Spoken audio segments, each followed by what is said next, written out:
Ripa and Mark Consuelos have been married for almost 30 years, so they know a thing or two about making marriage work. Well, Kelly is now dishing out some advice, and it's something many people will relate to. During the May 19th taping of Live with Kelly and Mark, the duo talked to the audience in between commercial breaks. As a young couple reveal their plans to get married, they asked what advice Kelly and Mark would give to new couples. As it turned out, Kelly had a lot of thoughts on the subject, and she wasn't afraid to share what she's learned over the years. "I've got so much advice," she stated in a clip posted on Instagram. "The first year of marriage for us was the worst. It was really hard. We discovered things about each other, like, oh my God, he breathes and it sounds irritating to me.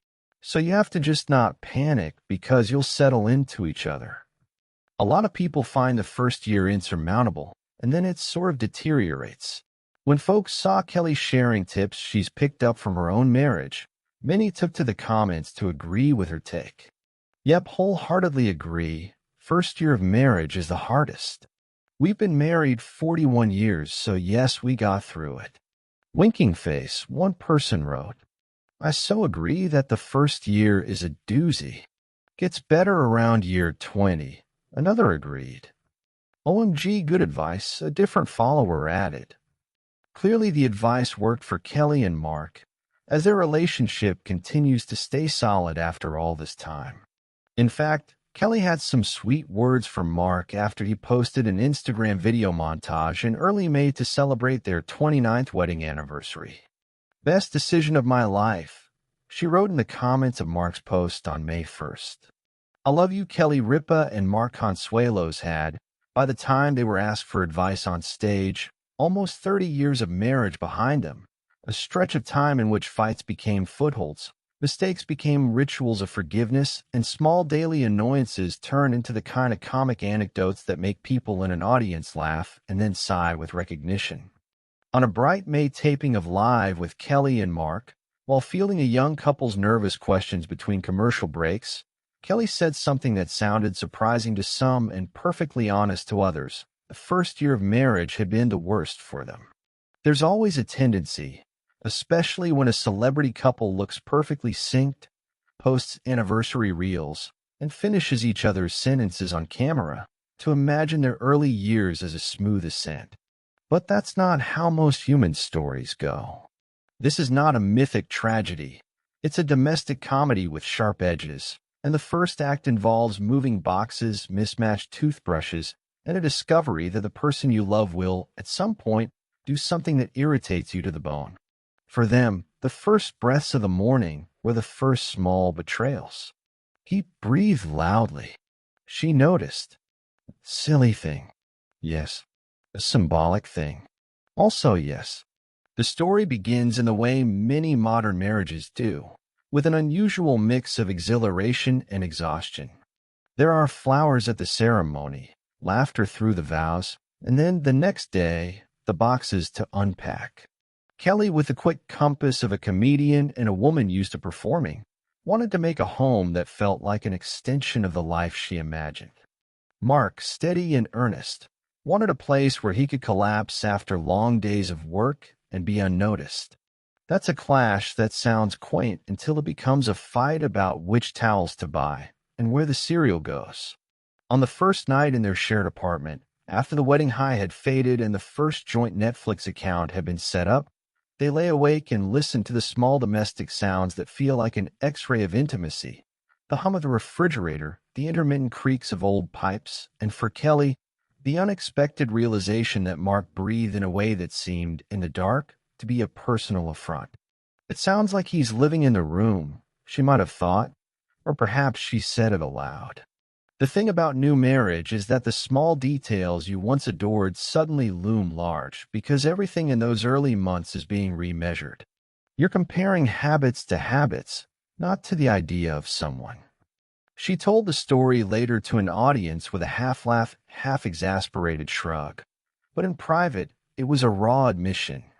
The first year, they discovered that love was not only a feeling but also a series of negotiations about whose turn it was to take the trash out, who gets the extra pillow, and whether it was acceptable to laugh at a joke while the other person had a different kind of stress.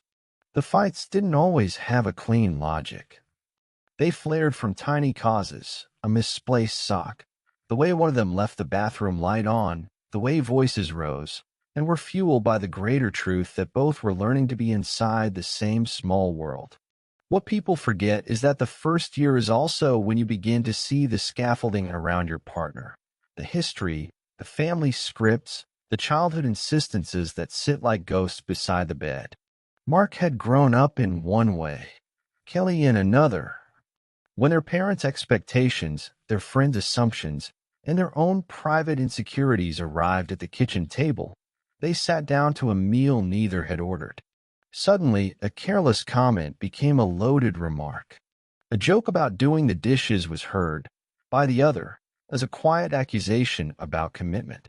It's strange to realize that two people can love each other and still be strangers in the practical sense, strangers about how they do laundry, what clean means, and what late-night silence implies.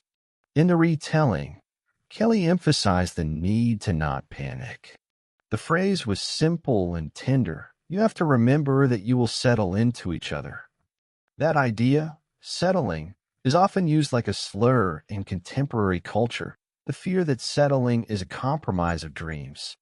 But there's another meaning: to settle like silt in a river, to find your place after a year of settling dust. The settling in is the graceless work of aligning habits, sharing closets, and learning the rhythm of someone else's breathing.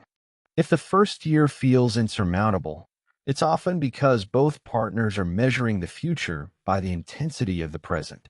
They didn't come from fairy tales, any more than the rest of us do. They came from call times and auditions, from late-night rehearsals and early morning makeup chairs. There were calendar conflicts, one's long day in a studio, the other's long day on a set. Time is a cruel test for early marriage. It reveals priorities, or the lack of them. When careers require unpredictability, a young couple must find a way to build their private schedule on top of an unstable public one.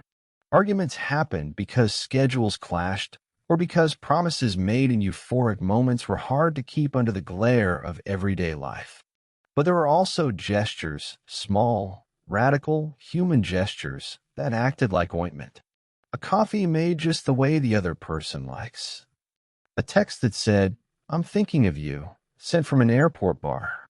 The first year, therefore, is not only the discovery of irritations, but also the discovery of what you willingly do to ease another's day. That, ultimately, is the practice of marriage, a daily apothecary of small mercies. There is humor in the petty things that wedge themselves into memory.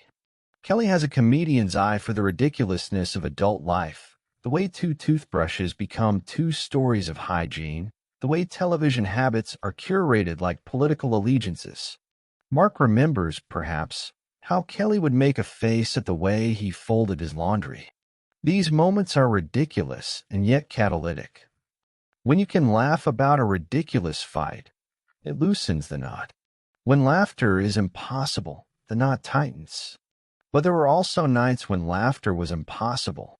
Nights when the argument was a proxy for deeper vulnerability. Perhaps there was fear over a stalled career, or an argument about whether to move cities, or a raw conversation about family health. In those moments, the newness of marriage is a liability. There are no practiced rituals of reassurance yet, no rehearsed apologies. You haven't yet built a manual for how to make up. You only have feelings, which are volatile and poor communicators. That's why the first year can feel like an excavation. You uncover parts of yourself and each other that require delicate handling. A turning point for them, as for many couples, was the slow accumulation of tiny reconciliations. After the argument about breath or dishes, someone would make the first move, a hand placed on the other's elbow, an apology so immediate and unadorned it couldn't be refused. You don't get grand declarations of fidelity in those days. You get a pattern of small amends that, strung together, become trust. Over time, the breath that once seemed an offense became a lullaby. The toothbrush fights faded into a private joke. What had been insurmountable softened into something manageable. To tell the full truth, there were external forces that tested them too. The glare of public attention, the rumor mill, the people who have opinions about how a celebrity couple ought to perform private life. Those pressures can magnify normal marital friction into something grotesque. What would otherwise be a private spat becomes fodder for gossip. The first year felt worse not only because of internal adjustment, but because each misstep had the